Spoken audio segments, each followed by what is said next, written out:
Give me your tired, your poor, your huddled masses yearning to breathe free.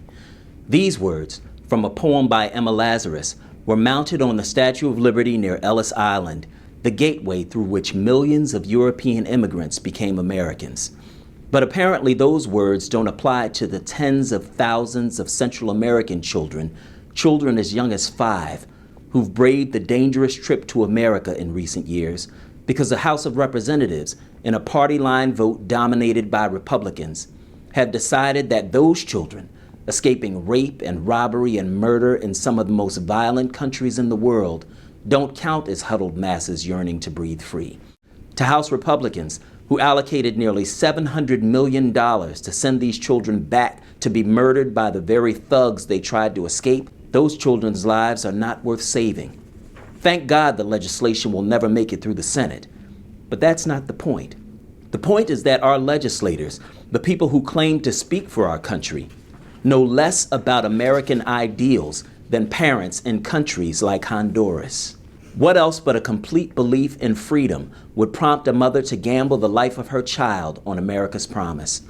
For parents in Guatemala and El Salvador, the decision to send a child on a dangerous journey where kidnapping and other horrors await them is a difficult one, but it's a decision they are willing to make. How many parents are we talking about? In fiscal year 2013, over 38,000 unaccompanied minors were apprehended by the Border Patrol, 59% more than the year before, and 142% more than in 2011. This year, officials estimate that as many as 74,000 children will make that dangerous journey, and they will make that journey alone. I don't pretend to know the answer for this complicated problem, but I do know this.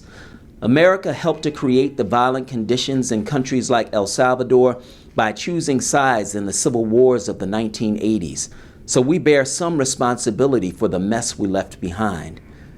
We bear some responsibility for those children. Those children should be no different than the 12 million European immigrants who passed through the doors of Ellis Island in the shadow of the Statue of Liberty. They should be treated no differently than those European immigrants who were processed and welcomed in as little as 3 to 7 hours. These children, these vulnerable, innocent children, have challenged us to live up to our promise. Either we find a way to welcome them through our so-called golden door, or we tell the world that our centuries-old promise to immigrants is a lie. For Aldea News Media, this is Solomon Jones.